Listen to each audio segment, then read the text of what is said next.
snake! I'll crush you into dust!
Sleeping late as usual. A snake.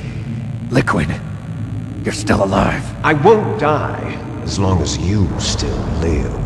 Too bad. It looks like your revolution was a failure. Just because you've destroyed Metal Gear doesn't mean I am done fighting. Fighting? What are you really after? A world where warriors like us are honored as we once were, as we should be. That was Big Boss's fantasy. It was his dying wish!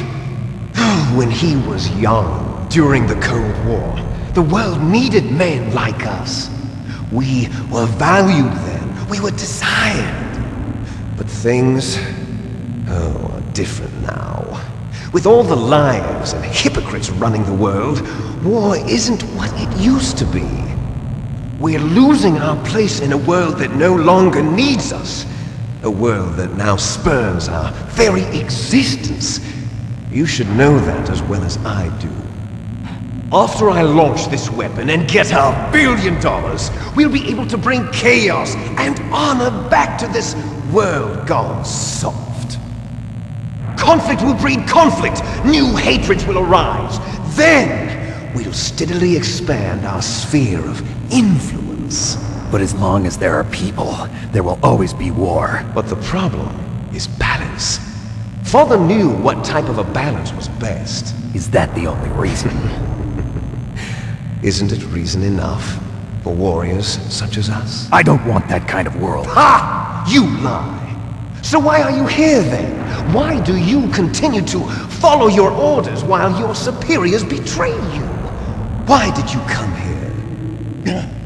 Well, I'll tell you then. You enjoy all the killing. That's why. What? Are you denying it? Haven't you already killed most of my comrades?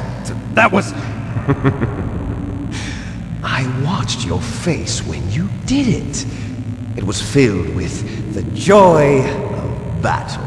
You're wrong. There's a killer inside you. You don't have to deny it. We were created to be that way.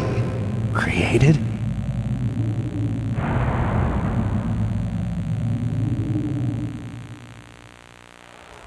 Les enfants terribles.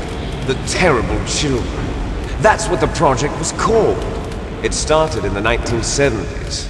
Their plan was to artificially create the most powerful soldier possible. The person that they chose as the model was the man known then as the greatest living soldier in the world. Big Boss. But Father was wounded in combat and already in a coma when they brought him in. So they created us from his cells, with a combination of 20th century analog cloning and the Super Baby method. Super Baby method. They fertilized an egg with one of Father's cells, and then let it divide into 8 clone babies. Then they transferred the clones to someone's uterus and later intentionally aborted 6 of the fetuses to encourage strong fetal growth. You and I were originally octuplets. Octuplets? Yes. The other 6 of our brothers were sacrificed to make us. We were accomplices in murder before the day we were even born.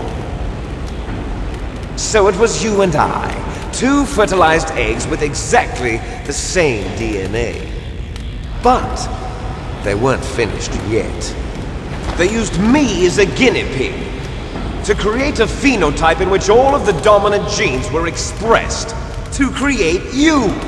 I got all of the recessive genes.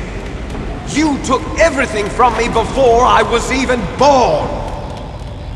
But you and I aren't his only children. What? The Genome Soldiers. They too are his progeny, carrying on his genetic legacy. But they're different. They're digital. With the completion of the Human Genome Project, the mysteries of humanity were laid bare. Thanks to Father's DNA, they were able to identify more than 60 soldier genes responsible for everything from strategic thinking to the proverbial killer instinct. Those soldier genes were transplanted into the members of the next generation Special Forces. That's how they became the Genome Soldiers. That's right. The Genome Soldiers that you've been killing are our brothers with the same genes as ours. The Genome Soldiers? That's right. They are our brothers, created artificially through the alignment of nucleotides to mimic our father's genes. They too are the product of numerous sacrifices. Sacrifices? Human experiments! 1991, the Gulf War.